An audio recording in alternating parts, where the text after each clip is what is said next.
Hi guys and welcome back to my channel. ಹೇಗಿದ್ದೀರಾ ನೀವೆಲ್ಲ? I hope ನೀವೆಲ್ಲ ಚೆನ್ನಾಗಿದ್ದೀರಾ ಅಂತ ಅಂದ್ಕೊಂಡಿದ್ದೀನಿ. ಬನ್ನಿ ಇವತ್ತಿನ ವ್ಲಾಗ್ನ ಸ್ಟಾರ್ಟ್ ಮಾಡ್ತಾ ಇದ್ದೀವಿ. ಸೊ ಇವತ್ತಿನ ವ್ಲಾಗಲ್ಲಿ ನಮ್ಮ ಮನೆಗೆ ಹೊಸ ಗ್ಯಾಸ್ನ ತರಬೇಕಿತ್ತು. ಗ್ಯಾಸ್ ಸ್ಟವ್ ಒಂದು ಸ್ವಲ್ಪ ಹಳೇದಾಗಿತ್ತು, ಒಂಚೂರು ಅಪ್ಗ್ರೇಡ್ ಮಾಡೋಣ ಅಂತ ಹೇಳ್ಬಿಟ್ಟು ಇವಾಗೆಲ್ಲ ಲಿಫ್ಟ್ ಆ್ಯಂಡ್ ಕ್ಲೀನ್ ಎಲ್ಲ ಬಂದಿದೆಯಲ್ಲ, ಆ ಥರದ್ದು ನೋಡೋಣ ಅಂತ ಹೇಳ್ಬಿಟ್ಟು ಬಂದ್ವಿ. ಪ್ರೈಸು ಅದೆಲ್ಲ ನಾನು ನಿಮಗೆ ಹೇಳ್ತೀನಿ, ಪ್ರೈಸ್ ರೇಂಜು, ಬಟ್ ವರ್ತಾ ಇಲ್ವಾ ಅಂತಲೂ ನಿಮಗೆ ಹೇಳ್ತೀನಿ.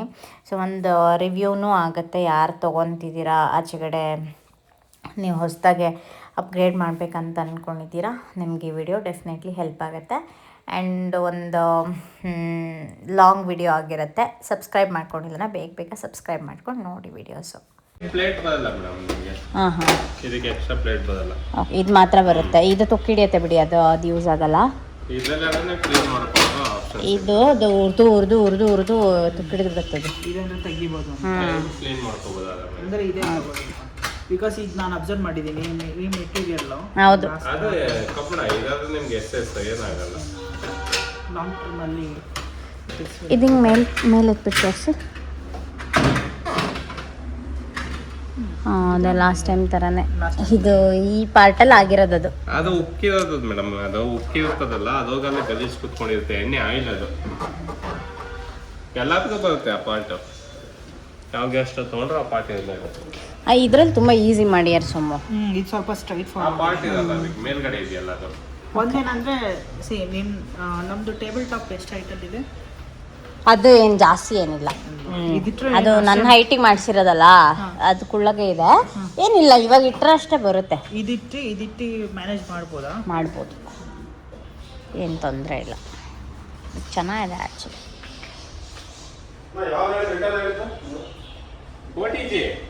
ಕ್ಲೀನಿಂಗ್ ನೋಡ್ಕೋ, ಯಾವುದು ಕ್ಲೀನಿಂಗ್ ಈಸಿ ಅಂತ. ಅಂದರೆ ಒಂದು ಸರಿ ತೊಗೊಬಿಟ್ರೆ ಆಮೇಲೆ ಚೇಂಜ್ ಮಾಡಿದ್ರೆ ಆಯ್ತು, ಇನ್ನೇನು ಮಾಡೋದು. ಇಲ್ಲೆಲ್ಲ ಸೋರುತ್ತೆ ಅಂತನಾ? ಇಲ್ಲೆಲ್ಲ ಸೋರುತ್ತೆ. ಇದು ಪೇಂಟ್ ಎಲ್ಲ ಆಗಿದೆ, ಚೆನ್ನಾಗಿತ್ತು. ಇಲ್ಲೆಲ್ಲ ಆದರೆ ನಿಮಗೆ ಕ್ಲೀನ್ ಮಾಡೋಕ್ಕೆ ಸ್ವಲ್ಪ ಆ ಕಡೆ ಅಂತ. ಕರೆಕ್ಟ್, ಒರೆಸ್ಕೊಳ್ಳೋಕ್ಕೂ ಆಗಲ್ಲ ನೋಡಿ. ಇದ್ರೊಳಗೆಲ್ಲ ಹಿಂಗೆ ಹಾಕಿ ಒರೆಸ್ತೀರಾ. ಬಟ್ ಸ್ವಚ್ಛ ಅಂತ ಅದೇ ಡಿಸೈನ್ ಇರೋದೇ ಕ್ಲೀನ್ ಮಾಡ್ಕೊಳುತ್ತೆ. ಅದೇ ಇದು ಡಿಸೈನ್ ಮಾಡಿದ್ರೆ ಕ್ಲೀನ್ ಆಗಲಿ, ಈಸಿಯಾಗಿ ಕ್ಲೀನ್ ಆಗಲಿ ಅಂತ ಮಾಡಿರೋದು ಡಿಸೈನ್.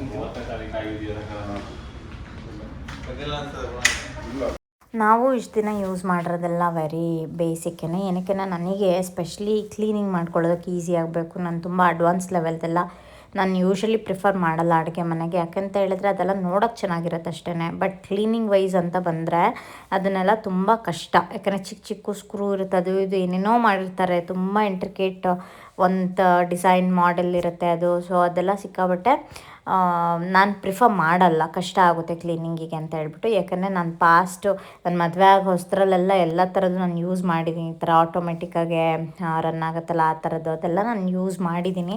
ಹಾಗಾಗಿ ಮತ್ತೆ ಬ್ಯಾಕ್ ಟು ನಾರ್ಮಲ್ ಅನ್ನೋ ಥರ ನಾನು ಹಳೇ ಸ್ಟವ್ನೇ ನಾನು ಯೂಸ್ ಮಾಡ್ತಾಯಿದ್ದೆ.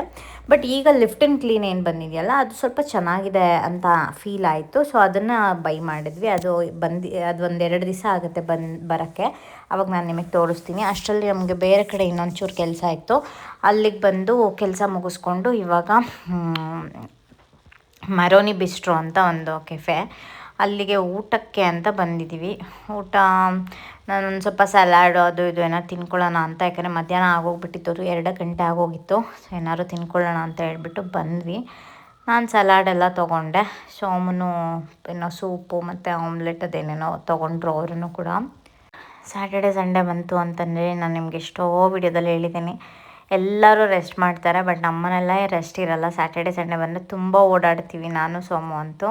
ಇದೊಂದು ಬ್ಯೂಟಿಫುಲ್ ಕೆಫೆ ನೋಡಿ, ಕನಕಪುರ ರೋಡಲ್ಲಿ. ಯಾರಾದರೂ ಈ ಕಡೆ ಸೈಡ್ ಬಂದರೆ ಡೆಫಿನೆಟಾಗಿ ಒಂದು ಸರಿ ಈ ಕಡೆ ಕಾರ್ ಪಾರ್ಕ್ ಮಾಡಿಬಿಟ್ಟು ಸೈಡಲ್ಲಿ ಏನಾದರೂ ತಿನ್ಕೊಂಡು ಹೋಗಿ. ನೀವು ಏನಾದರೂ ಪಿಕ್ ಮಾಡಿ ಯಾವುದಾದ್ರೂ ತೊಗೊಳ್ಳಿ, ಆ ಟೇಸ್ಟಿಗೆ ನಾನೇ ಒಂದು ಬೆಸ್ಟ್ ಎಕ್ಸಾಂಪಲು, ನಾನೇ ಒಂದು ನಿಮಗೆ ಬೆಸ್ಟು ರಿವ್ಯೂ ಹೇಳ್ತಾ ಇದ್ದೀನಿ. ಬೆಸ್ಟ್ ಟೇಸ್ಟ್ನ ಕೊಡ್ತಾರೆ. ನನಗೂ ಗೊತ್ತಿರಲಿಲ್ಲ, ಈ ಕೆಫೆಗೆ ನಾನು ಯಾವತ್ತೂ ಬಂದೂ ಇರಲಿಲ್ಲ. ತುಂಬ ರೋಡ್ ಸೈಡ್ಗೆ ಇದೆ, ಸಿಕ್ಕಾಪಟ್ಟೆ ಸೌಂಡ್ ಬರುತ್ತೆ ಅಂತ ಹೇಳಿಬಿಟ್ಟು. ಬಟ್ ಡೆಫಿನೆಟ್ಲಿ ಒಳಗಡೆ ನಾಯ್ಸ್ ಕ್ಯಾನ್ಸಲೇಷನ್ ತುಂಬ ಅಮೇಝಿಂಗಾಗಿ ಮಾಡಿದ್ದಾರೆ. ಸಖತ್ತಾಗಂದರೆ ಸಖತ್ತಾಗಿತ್ತು ಇದೊಂದು ಪೈನಾಪಲ್ದು. ಈಗ ಪ್ರೆಗ್ನೆಂಟ್ ಇದ್ದೀರಾ, ತಿಂತಾ ಇದ್ದೀರಾ ಅಂತ ಕೇಳ್ತೀರಾ. ನನಗೆ ಈ ಪ್ರೆಗ್ನೆನ್ಸಿಯಲ್ಲಿ ಮ್ಯಾಕ್ಸಿಮಮ್ ಕ್ರೇವಿಂಗೆ ನನಗೆ ಪೈನಾಪಲ್ಲು. ನಾನು 13th ವೀಕಲ್ಲ, ಫಸ್ಟು ನಂದು ಪ್ರೆಗ್ನೆನ್ಸಿ ಶುರು ಆಗಿದ್ದೇ ಪೈನಾಪಲ್ಲಿಂದ ಅಂತ ಹೇಳ್ಬೋದು ನಿಜವಾಗ್ಲೂ. ಬಟ್ ನಾನು ತಿಂತೀನಿ ಅಂತ ನೀವು ಯಾರು ಪ್ರೆಗ್ನೆಂಟ್ ಇರೋರು ಹಂಗೆ ತಿನ್ನಬೇಡಿ, ಅದು ಅವ್ರವ್ರ ಬಾಡಿ ಮೇಲೆ ಡಿಪೆಂಡ್ ಆಗುತ್ತೆ. ಆ್ಯಂಡ್ ನಾನು ಕ್ವಾಂಟಿಟಿ ನನಗೆ ಗೊತ್ತಾಗುತ್ತಲ್ವ, ನಾನು ಅಷ್ಟೇ ತಿನ್ನೋದು. ಆಮೇಲೆ ಈ ಪೈನಾಪಲ್ಲೆಲ್ಲ ತಿಂದರೆ ಅಬಾರ್ಷನ್ ಆಗುತ್ತೆ ಅದು ಇದು ಎಲ್ಲ ಅಂದರೆ ಹೆಂಗೆ ಗೊತ್ತಾ, ಪೈನಾಪಲನ್ನು ನೀವು ಆ ಥರದ್ದು 2-3 ತಿನ್ನಬೇಕು, ಹೋಲ್ ಪೈನಾಪಲ್ 2-3 ತಿನ್ನಬೇಕು, ಅಷ್ಟೊಂದು ಯಾರೂ ತಿನ್ನಲ್ಲ ನನ್ನ ಅಂದಾಜಲ್ಲಿ. ಸೊ ಏನಂದರೆ ಕ್ರೇವಿಂಗ್ ಈಗ ಒಂದು 4 piece 5 piece that is fine. ನಾನಂತೂ ಒಂದೊಂದು ಫುಲ್ ತಿಂದಿದ್ದೀನಿ, ಯಾಕೆಂದರೆ ನಾನು ಕನ್ಸೀವ್ ಆಗೋಕ್ಕಿಂತ ಮುಂಚೆನೇ ನಾಳೆ ಟೆಸ್ಟ್ ಮಾಡಬೇಕು, ಇವತ್ತು ಇಡೀ ಫುಲ್ ಒಂದು ಪೈನಾಪಲ್ಲೇ ತಿಂದಿದ್ದೆ. ಬಟ್ ನನಗೇನೋ ಇದು ಮ್ಯಾಕ್ಸಿಮಮ್ ಕ್ರೇವಿಂಗು ನನಗೆ ಈ ಪ್ರೆಗ್ನೆನ್ಸಿಯಲ್ಲಿ. ತುಂಬ ತಿಂದಿದ್ದೀನಿ 13th ವೀಕು ಮತ್ತು 12th ವೀಕು 8th ವೀಕು, ಯಾವಾಗ್ಲೂ ತಿಂತಾನೇ ಇರ್ತೀನಿ. ನನಗೆ ಪೈನಾಪಲ್ ಅಷ್ಟು ಇಷ್ಟ ಆಗ್ತಾಯಿತ್ತು ತಿನ್ನೋದಕ್ಕೆ. ಇಲ್ಲೂ ಕೂಡ ಅದೇ ಯಾವುದೋ ಒಂದು ಪೈನಾಪಲ್ಲಿಂದ ತೊಗೊಂಡಿದ್ದೆ, ಅದಕ್ಕೆ ಚೆನ್ನಾಗಿ ಖಾರ ಉಪ್ಪು ಎಲ್ಲ ಹಾಕ್ಸ್ಕೊಂಡ್ಬಿಡ್ತಾಯಿದ್ದೆ. ಅದನ್ನು ಮಾಡಿಕೊಡ್ತಾರಲ್ಲ ಆ ಹುಡುಗನೇ ಶಾಕ್ ಆಗ್ತಿದೆ, ಇಷ್ಟೊಂದು ಯಾರೂ ಹಾಕ್ಸ್ಕೊಳ್ಳೋಲ್ಲ ಮೇಡಮ್, ಖಾರ ಉಪ್ಪು ನೀವೇನು ಇಷ್ಟ ಹಾಕ್ಸ್ಕೊತಿದ್ದೀರಾ ಅಂತ, ನೀ ಹಾಕು ಸುಮ್ಮನೆ ಅಂತ ಹೇಳ್ಬಿಟ್ಟು ಹಾಕ್ಸ್ಕೊಂಡು ಅಷ್ಟೊಂದು ಖಾರ ಉಪ್ಪು ಹಾಕ್ಸ್ಕೊಂಡು ತಿಂತಾಯಿದ್ದೆ. ಸಿಕ್ಕಾಪಟ್ಟೆ ಇಷ್ಟ ಆಗೋದು. ಮತ್ತು ಸ್ಕ್ಯಾನಿಂಗಿಗೆ ಹೋಗೋ ದಿನವೂ ಪೈನಾಪಲ್ ತಿನ್ಕೊಂಡು ಹೋಗ್ತಿದ್ದೆ, ಹಿಂಗೆ ಮಾಡ್ತಿದ್ದೆ. ನಂಗೆ ತುಂಬ ಇಷ್ಟ ಪೈನಾಪಲ್, ಓಕೆನಾ. ಅಂದರೆ ಅದರಲ್ಲೂ ಎಸ್ಪೆಷಲಿ ಇವಾಗ ಕ್ರೇವಿಂಗ್ ನನಗೆ ಜಾಸ್ತಿ ಪೈನಾಪಲ್ಲೇ ಇರೋದು. ನೋಡಿ ಖಾಲಿ ಮಾಡಿಬಿಟ್ಟೆ ನಾನು ಅಷ್ಟು ಬೇಗನೆ ಎಲ್ಲ. ತುಂಬ ಚೆನ್ನಾಗಿತ್ತು ಫುಡ್ಡೆಲ್ಲ, ಅಮೇಝಿಂಗ್, ನಿಜವಾಗ್ಲೂ ತುಂಬ ಚೆನ್ನಾಗಿತ್ತು ನನಗೆ.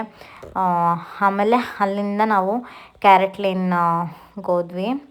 ಇಲ್ಲಿ ಒಂದು ಚಿಕ್ಕದು ಸ್ಮಾಲ್ ಮಂಗಲಸೂತ್ರ ನೋಡೋಣ ಅಂತ ಹೇಳ್ಬಿಟ್ಟು ಎಲ್ಲ ಥರದ್ದು ಇದೆ ನನ್ನ ಹತ್ರ. ಬಟ್ ಸ್ಟಿಲ್ ಏನೋ ನೋಡಬೇಕು ಅಂತ ಆಸೆ ಅಷ್ಟೇ, ಇನ್ನೇನಿಲ್ಲ. ಹೋಗೋದು ನೋಡೋದು ಇಷ್ಟ ಆದರೆ ಹಂಗೆ ತೊಗೊಂಬಿಡೋದು ಆ ಥರ.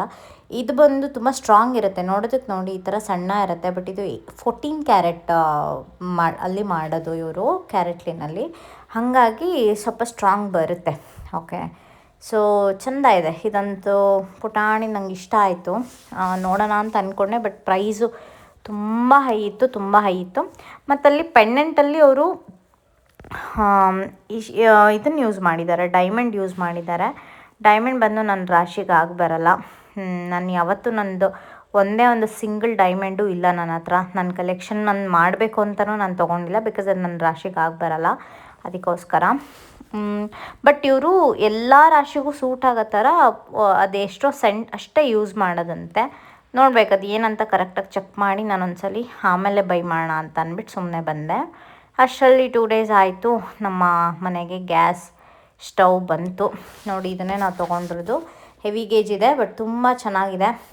Lift and clean as of ನಾವು ಓಕೆ. ಸ್ವಲ್ಪ ಹೈಟ್ ಅನ್ನಿಸ್ತಾ ಇದೆ, ಗೊತ್ತಿಲ್ಲ ನೆಕ್ಸ್ಟು ಏನು ಕತೆ ಏನು ಮಾಡ್ಬೋದು ಅಂತ ಐಡಿಯಾ ಇಲ್ಲ. ಬಟ್ ಯಾವಾಗ ಬೋರ್ ಆಗುತ್ತೋ, ನನಗೆ ಯಾವಾಗ ಕೋಪ ಬರುತ್ತೋ, ಇದು ಹೈಟ್ ಆಯಿತು, ಅದು ಹಂಗಾಯಿತು, ಇದು ಹಂಗಾಯಿತು ಅಂತ ಅವಾಗ ಹೇಳಿದ ತಕ್ಷಣ ಸೋಮು ಚೇಂಜ್ ಮಾಡ್ತಾರೆ ಡೆಫಿನೆಟಾಗಿ. ಅದು ಹಂಗೇನಾ? ಅಯ್ಯಪ್ಪ, ಕ್ಲಿಕ್ ಆಗಲ್ಲ ತಾನೇ?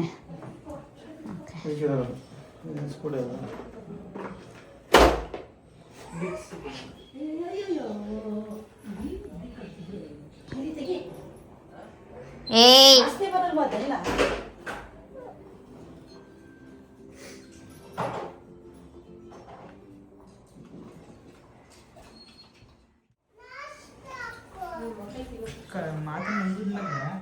ಸರಿ ಹೋಯ್ತಾ ಇವಾಗ.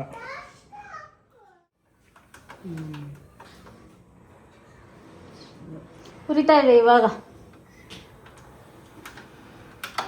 ಸರಿ ಇದೆಲ್ಲ.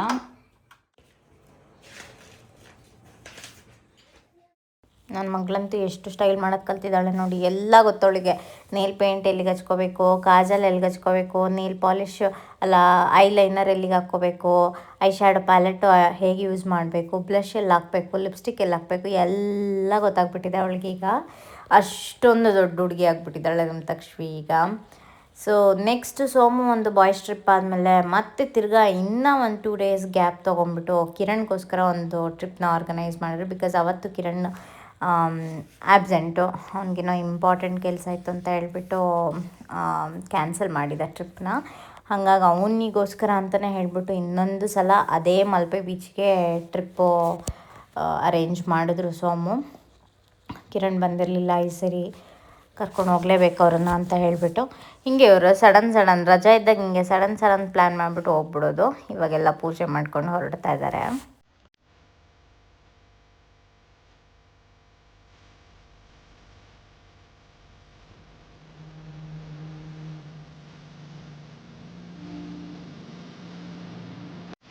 ಅವಳು ನೋಡಿ ಆಗ್ಲೇ ಹೋಗಿ ಅದು ಕೂತ್ಕೊಳ್ತಾವಳೆ.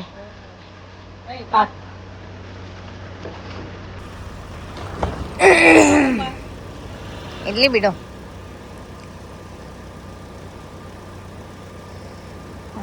ಸಾಕು ಬಿಡು. ಬನಾನಾ ಹಸು ಕೊಟ್ಬಿಡಲ್ ಕೆಳಗೆ ಇಟ್ಬಿಟ್ಟು.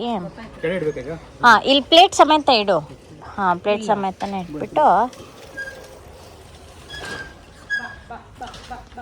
ನಮ್ದು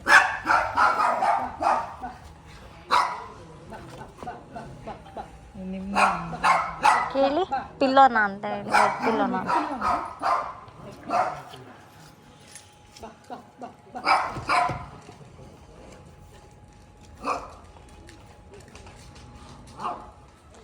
ಬಂತು ಅವತ್ತು ಲೆಫ್ಟ್ ಸೈಡಿಂದ, ಇವತ್ತು ರೈಟ್ ಸೈಡಿಂದ.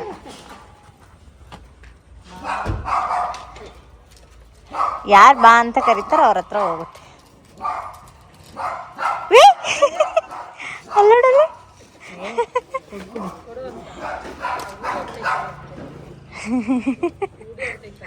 ಹೋಗು, ನನ್ನ ಮುಟ್ತಾ ಇದೆ.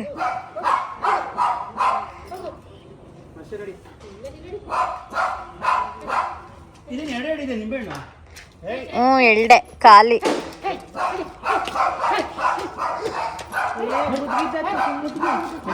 ಅಷ್ಟೇ ಇರೋದು. ಅಯ್ಯಪ್ಪ, ನನ್ನ ಹತ್ರ ಬರುತ್ತೆ ಕಣೋ.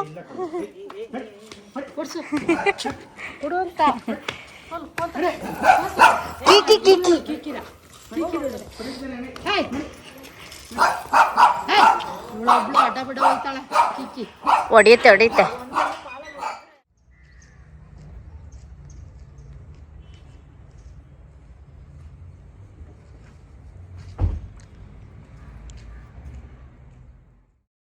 ಎಲ್ಲ ರೆಡಿ ಮಾಡಿಕೊಂಡು ಟ್ರಿಪ್ಪಿಗೆ ಹೊರಟ್ರು. ಸೋಮಗಂತೂ ಬೀಚ್ ಅಂದರೆ ತುಂಬ ಇಷ್ಟ. ಯಾವಾಗ ರಜೆ ಸಿಕ್ಕಾಗ ಯಾವಾಗ ಕರೆದ್ರೂ ಅಲ್ಲಿಗೆ ಅವರು ಇಷ್ಟಪಟ್ಟು ಹೋಗ್ತಾರೆ. ಬೀಚಸ್ ಮತ್ತು ಟೆಂಪಲ್ಗಳು ತುಂಬ ಇಷ್ಟಪಟ್ಟು ಇಯರ್ಲಿ ಒನ್ಸ್ ರಜಾ ಏನಾದ್ರು ಸಿಕ್ಕರೆ ಆ ಥರ ಹಾಗೆ ಟೈಮ್ ಸ್ಪೆಂಡ್ ಮಾಡೋಕ್ಕೆ ಇಷ್ಟಪಡ್ತಾರೆ. ಏನು ತತ್ಯ ನಂಗೆ ಅಲ್ಲಿಂದ? ಏನು ಬೇಕು? ಏನು ತತ್ಯ ನೋಡು. ಅಲ್ಲ, ಒಂದು ಶಾಪಿಂಗ್ ಮಾಡ್ಕೊಂಬಂದಿಲ್ಲ ಮರ್ಯಾ. ಲಾಸ್ಟ್ ಟೈಮ್ ಹೋದಾಗ ಅಲ್ಲಿ ಎಷ್ಟೊಂದು ಏನೇನೋ ಸಿಗುತ್ತೆ. ಅದೇ ತಗೋಬೇಕಾಗಿರೋ ಡಿಸೈನ್. ಅಯ್ಯ ಕತೆ. ಶೇಖರಂತೂ ಏನು ತರೋಣ ಬಾ.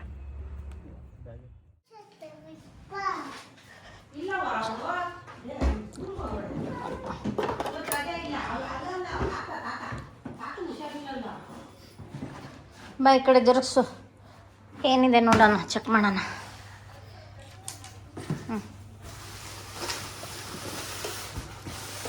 Thank you. ಏನಿದೆ ನೋಡೋಣ. ಇಷ್ಟು ದೊಡ್ಡದು ತಗೋ, ನೀನೇ ಮಾಡು ವಿಡಿಯೋ. ಆ ಕೈಯಲ್ಲಿ ಇಟ್ಕೊ.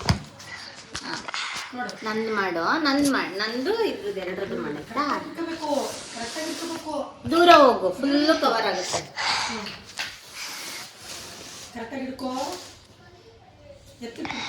ನಾನು ಕಾಣ್ತಿದ್ದೀನಾ?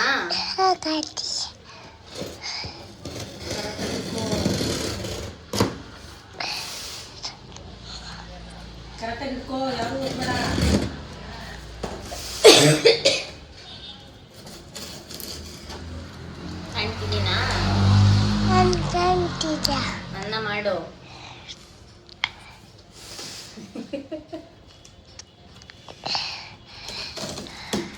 ಅಲ್ಲಿ ನೋಡೋಣ ಹೆಂಗ್ ಮಾಡಿದ್ಯಾ.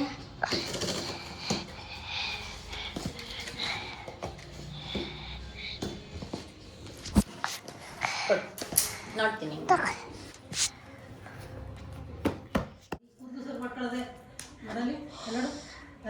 ನಾನು ಹಂಗೆ ಮಾಡ್ತಿದ್ದೆ.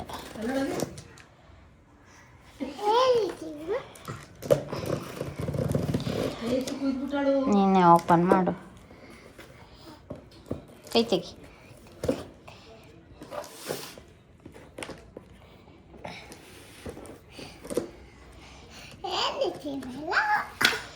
ನನಗೂ ಗೊತ್ತಿಲ್ಲ. ಅಡುಗೆ ಮನೆಗೆ ಅಂತ ಹೇಳ್ಬಿಟ್ಟು ಈ ವರ್ಷಕ್ಕೆ ಹೊಸದೆಲ್ಲ ಕಂಟೈನರ್ಸ್ಗಳನ್ನ ಆರ್ಡ್ರ್ ಮಾಡಿದ್ದೆ. ಇದೆಲ್ಲ 1 kgದು ಮತ್ತು ಚಿಕ್ಕ ಚಿಕ್ಕ ಡ್ರೈ ಫ್ರೂಟ್ಸ್ ಎಲ್ಲ ಇಡ್ತಾರಲ್ಲ ಆ ಥರದ್ದು. ಇದೆಲ್ಲ ಅಮೆಝಾನಲ್ಲಿ ತರಿಸ್ಕೊಂಡಿದ್ದು ನಾನು. ತುಂಬ ಕಮ್ಮಿ ಪ್ರೈಸಿಗೆ ಸಿಕ್ತು ನನಗೆ. ಇದು ಆ್ಯಕ್ಚುಲಿ ಈ ಬಾಕ್ಸ್ಗಳು 1 kg ಬಾಕ್ಸ್ಗಳೆಲ್ಲ ನನಗೆ 799ಗೆ ಸಿಕ್ತು. ಮತ್ತು ಆ ಚಿಕ್ಕದೆಲ್ಲ ಕಂಟೈನರ್ ಇದೆಯಲ್ಲ ಡ್ರೈ ಫ್ರೂಟ್ ಜೋಡಿಸ್ದು, ಅದು ಬಂದು 255 ಸಮಥಿಂಗ್ ಅಷ್ಟಕ್ಕೆ ಸಿಕ್ಕಿದೆ ನನಗೆ. ಆಫರ್ ಏನೋ ಇತ್ತು, ಹಾಗಾಗಿ ಅದನ್ನು ಬೈ ಮಾಡಿದ್ದೆ. ನೋಡಿ ಎಲ್ಲ ನೀಟಾಗಿ ಕಾಣುತ್ತೆ. ಈ ಸರಿ ಗಾಜಿಂದ ತರಿಸ್ಬಿಟ್ಟಿದ್ದೀನಿ, ಬಿಕಾಸ್ ಎವ್ರಿ ಟೈಮ್ ಪ್ಲಾಸ್ಟಿಕ್ಕಿಂದು ಅದು ಸ್ವಲ್ಪ ದಿವಸ ಆದಮೇಲೆ ಗಲೀಜಾಗ್ತಾ ಇರುತ್ತೆ. ಇದಾದರೆ ನಾವು ಡಿಶ್ ವಾಷರ್ಗೆ ಹಾಕ್ಬಿಟ್ರೆ ನೀಟಾಗಿ ಹೊಸದು ಪಳಪಳ ಆ ಥರ ಆಗ್ಬಿಡುತ್ತೆ. ಹಾಗಾಗಿ ಸರಿ ಎಲ್ಲ ಗಾಜಿಂದ ತರಿಸ್ದೆ. ಗಾಜಿಂದು ನನಗೆ ಹ್ಯಾಂಡಲ್ ಮಾಡೋಕ್ಕೇನು ಪ್ರಾಬ್ಲಮ್ ಇಲ್ಲ, ಬಟ್ ನಮ್ಮ ಮನೇಲಿ ನಮ್ಮಮ್ಮ ಏನಾದರೂ ಅವ್ರಿಗೆ ಗೊತ್ತೇ ಆಗೋಲ್ಲ, ಗಾಜಿನ ತುಂಬ ಹೊಡೆದಾಕ್ತಾರೆ ಕೈಯಿಂದ. ಹಾಗಾಗಿ ಒಂಚೂರು ಹೆದರಿಕೆ ಗಾಜಿನ ಬಳಸೋದಕ್ಕೆ. ಅಷ್ಟೇ ಗೈಸ್, ಇವತ್ತಿನ ಒಂದು ವ್ಲಾಗು ನಾನು ಇಲ್ಲೇ ಎಂಡ್ ಮಾಡ್ತಾಯಿದ್ದೀನಿ. ನನಗೆ ಹೊತ್ತೆ ಶಾವಿಗೆ ತಿನ್ನಬೇಕು ಅಂತ ತುಂಬ ಕ್ರೇವಿಂಗ್ ಆಗ್ತಿತ್ತು. ನಮ್ಮಮ್ಮ ಮಾಡಿಕೊಟ್ಟಿದ್ದಾರೆ, ಅದ್ರ ಜೊತೆ ಸಕ್ಕತ್ತಾಗಿರೋ ಕಾಯಿ ಹಾಲು ಮಾಡಿಸ್ಕೊಂಡು ತಿಂದಿದ್ದೀನಿ. ಮತ್ತೊಂದು ಹೊಸ ಬ್ರ್ಯಾಂಡ್ ನ್ಯೂ ವೀಡಿಯೋ ಜೊತೆ ನಾನು ನಿಮಗೆ ನಾಳೆ ಸಿಗ್ತೀನಿ. ಅಲ್ಲಿವರೆಗೂ ಟಾಟಾ, ಟೇಕ್ ಕೇರ್. ನನ್ನ ಚಾನಲ್ ಸಬ್ಸ್ಕ್ರೈಬ್ ಮಾಡ್ಕೊಂಡಿಲ್ಲ, ಪ್ಲೀಸ್ ಸಬ್ಸ್ಕ್ರೈಬ್ ಮಾಡ್ಕೊಳ್ಳಿ. ಬಾಯ್.